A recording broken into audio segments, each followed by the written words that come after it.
Okay, I'm going to start making a track from scratch with the pyramid and go through a few things I've learned along the way. So starting completely with a blank slate, so I'm going to turn it on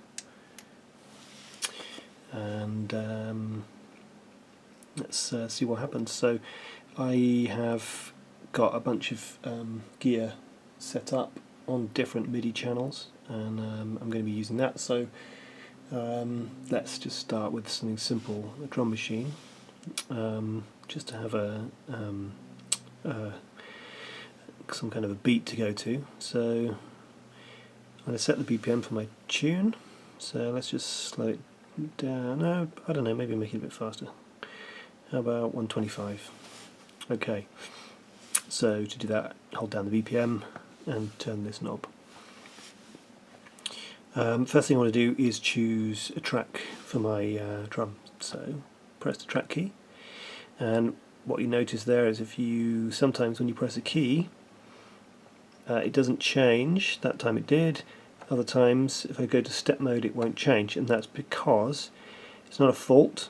When I first got the pyramid I thought that was a fault and I almost returned it, but it's not a fault. It's because these keys have different functions, and if you hold it down, for example with the step key, when you hold it down you can turn the knob and you can change the mode from like Euclidian, chord or note.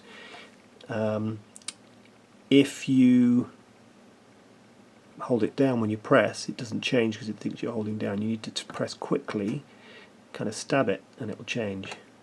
So there's your tip. Okay, track 1 by default is set to MIDI channel 1. I'm going to change it to MIDI channel 10. Actually, I'm going to do that with my other hand so you can see the screen while I do it. So I press channel, I'm in track mode, I'm pressing channel, and then I turn this and I can change it to channel 10, which is my drum machine. Okay, I'm going to record a drum track. So first of all I go to, I'm in track mode, track 1, hold down track, press 1, track 1 is selected. Now I go to live mode first of all if I want, play my drums, or I can go to step mode and I can program in the drums. So the note that the drum is assigned to is up here, so C4 is not the drum I want. I can turn this down to find the relevant drum.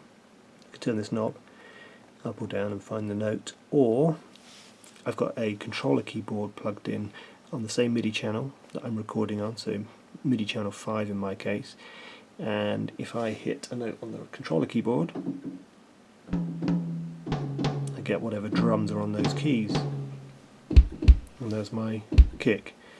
So that's an easy way to find the note. So let's put kicks in on 1, 5, 9, 10, 13, that'll do.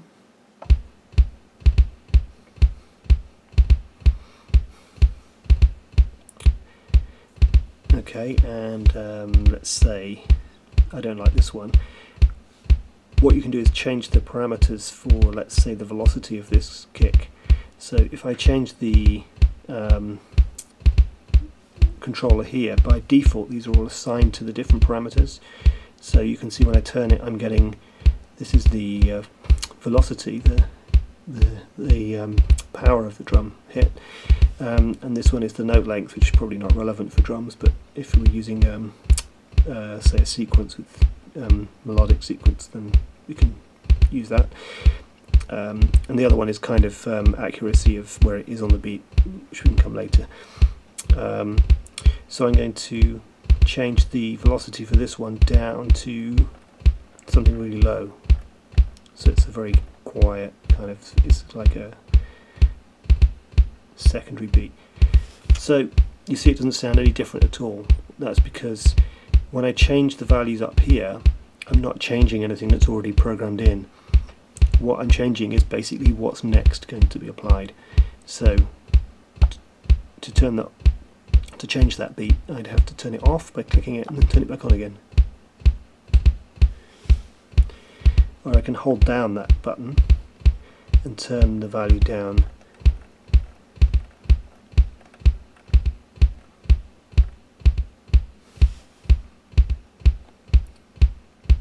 That'll do.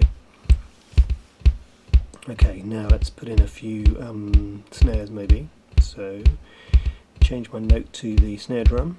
Again, I can press it on the keyboard and it changes. You see all these are unlit now. If we go back to C2, you can see all the notes that I programmed in. Change it back to D2, which is the snare, and it's empty, so I can put my snares in.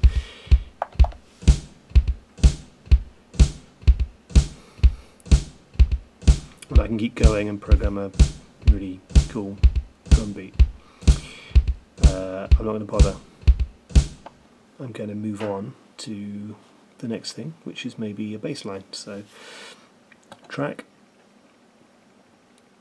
hold down track and press 2. Now this is a brand new track. Again, I'm going to set the MIDI channel. So by default this will be on channel 2.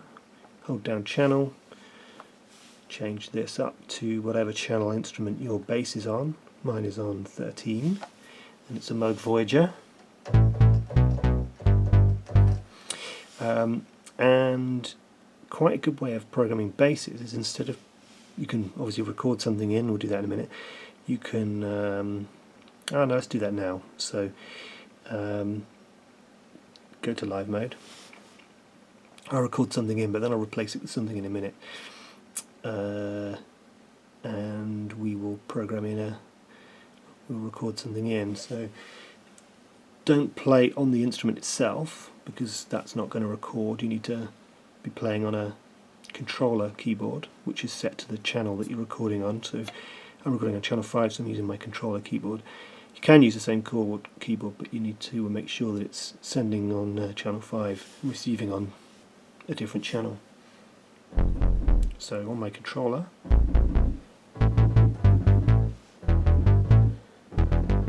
so let's just do some random bass line. Hit this, and actually when I do this you'll hear the metronome, and what's interesting is that the metronome sounds like a different sound from default. In the settings you can actually program which drum note the metronome is and which MIDI channel the metronome sound gets sent on. So I've programmed it to go to my drum machine and to play that stick sound. Just thought I'd mention that one. Okay, so if I hit record to arm the track, and then just double check which track we're on track 2, that's fine. So I hit play. First of all, let me just figure out what I do. That'll do.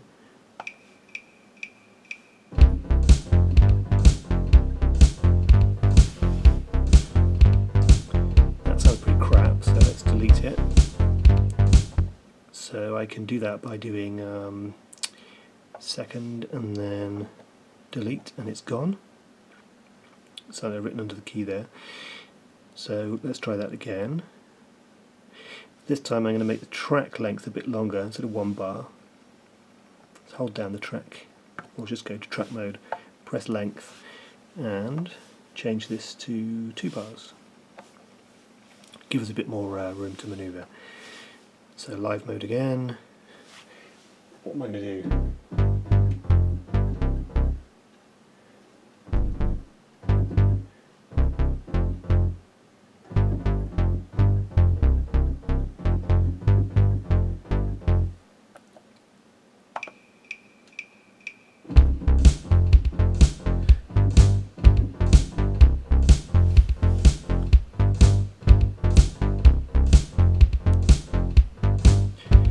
Timing's a bit off there because I played it badly, so we can fix that by putting quantization on. Just go to FX on the track. You can do it while it's playing. First slot in the effects quantizes the first effect.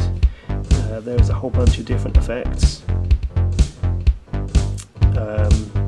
2 pages of them at the moment, maybe more with some updates, but the first one is quantize. I'm just using the default settings, 1/16, and no variation at all, and it's bang on. but it's a really boring bass line.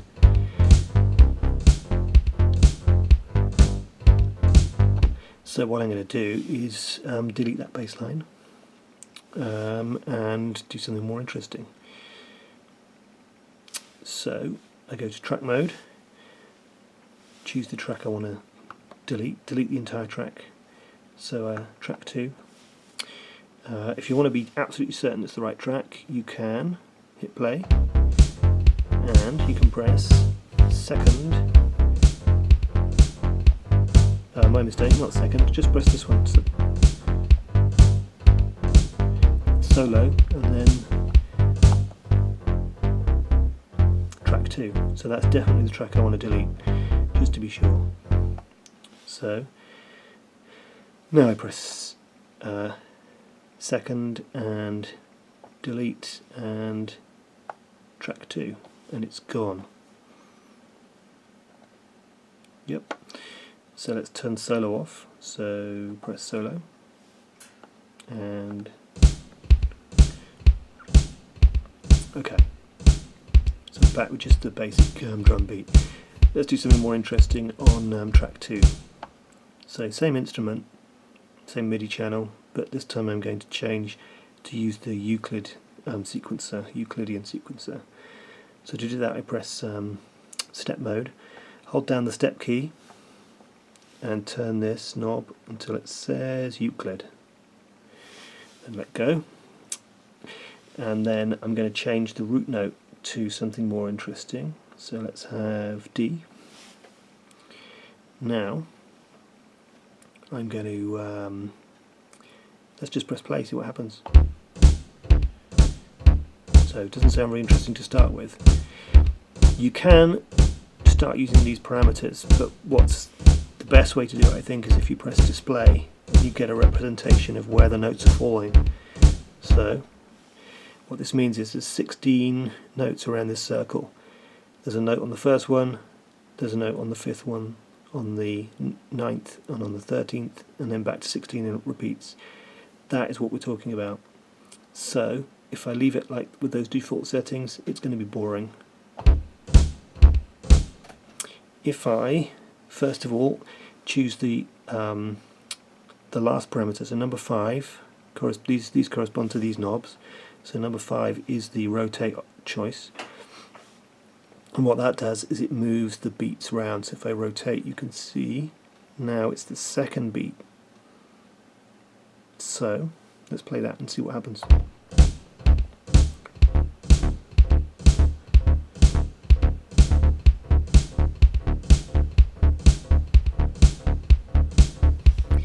So you can go for a kind of syncopated groove if you just move it between the beats and keep it on the default settings. Fairly simple.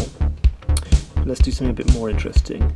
If you change the number of steps there are, first of all,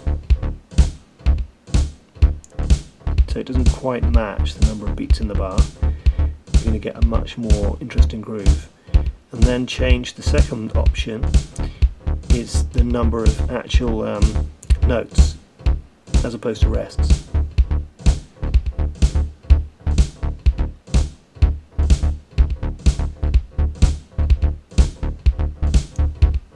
So it's already pretty good. And if I rotate that one step,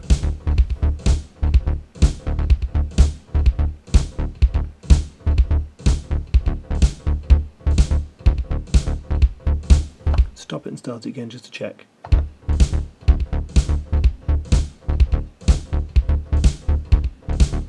That's not bad. Okay. So for a bass line, I'll just leave it like that. Actually, let's just go for it.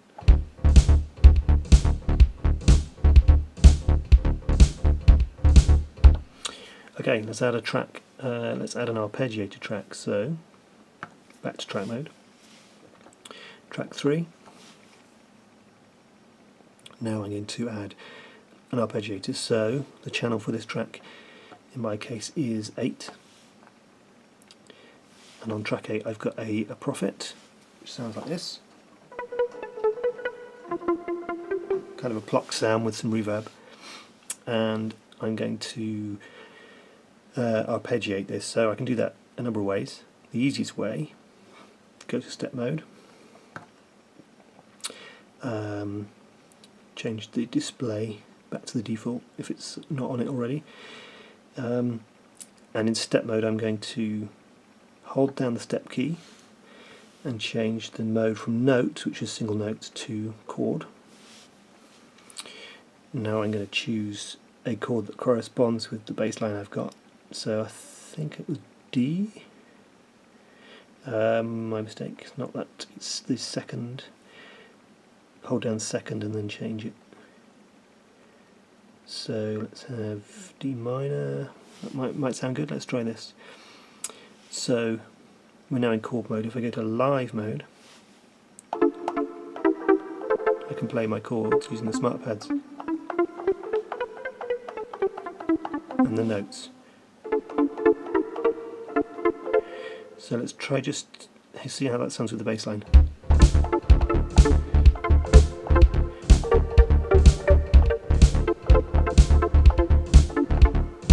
Okay, so I'm going to go back to step mode.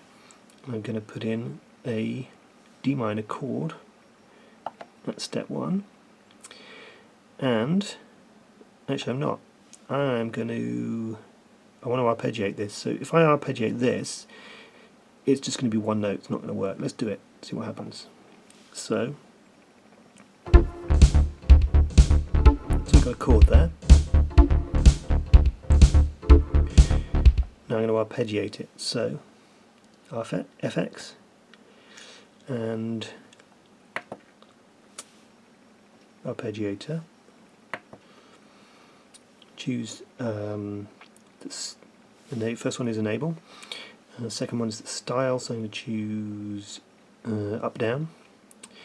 Leave all the rest of the options for now. Maybe let's have an octave as well, so it'll just have a bit more movement. Hit play. It's not working, as I said. It's gone from being a chord to one note. So what's happened? That's actually the first note of the arpeggiation, but because the note length is 1/16, we're only getting one note instead of 16. So to fix that, we can go change display back to the default display. What we can do is hold down the, because we're in step mode, it's the note width, and you can see that's highlighted here.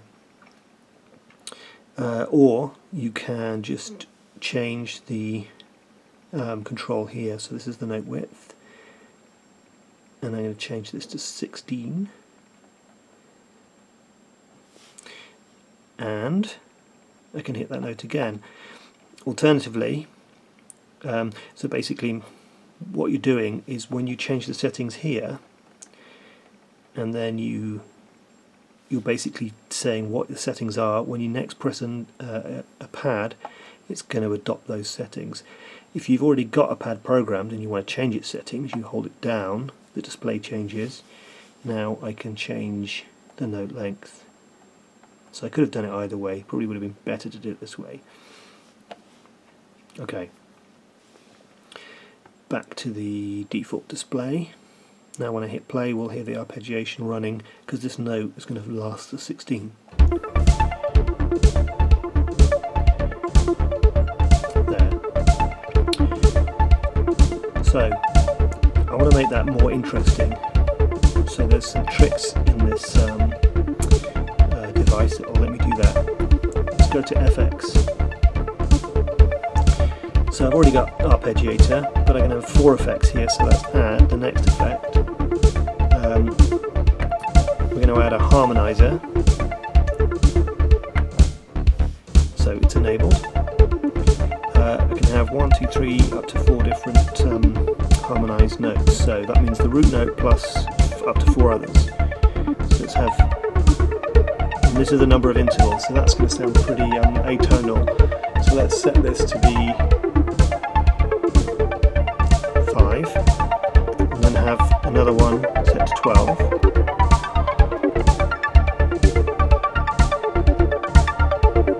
Okay, sounds alright. Still a bit boring. what I can do is I can change the position of these. So instead of arpeggiating the notes first and then applying harmony, I can do the other way around, apply the harmony first and arpeggiate. To see how that sounds, you can move these around. So you press down the second key, turn the knob, and it will move the position of this to there.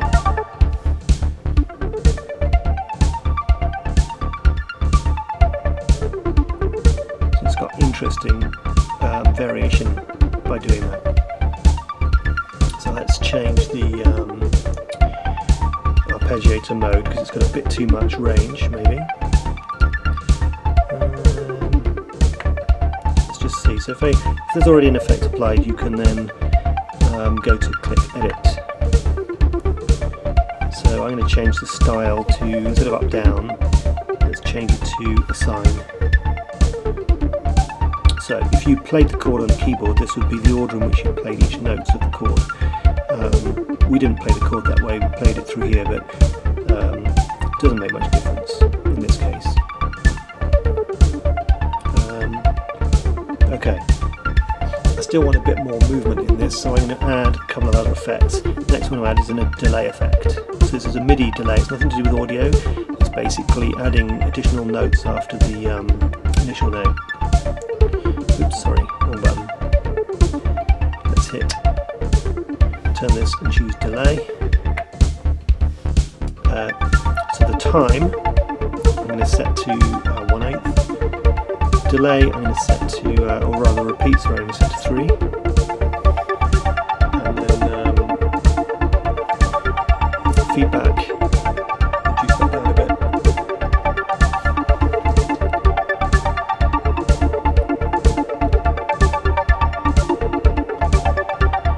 Finally, change dry wet, so if you bring this down a bit, it'll make the delayed notes less intense.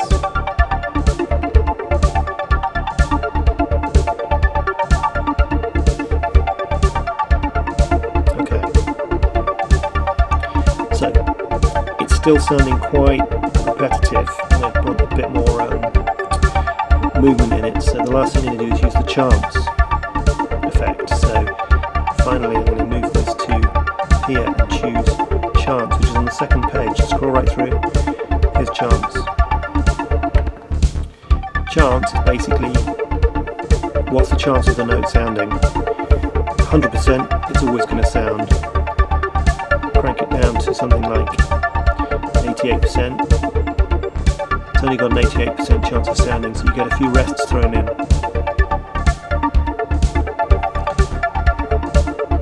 Sync chance. Let's change sync to 1/8 note. Sync chance again, less than 100.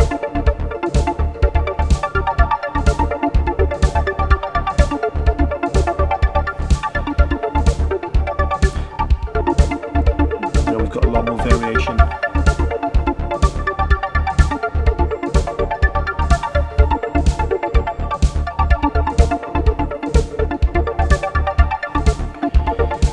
Okay, so we can go on recording more tracks, but hopefully that's given a few interesting ideas as to how you can use some of these effects and Euclidian mode and chord mode and so on.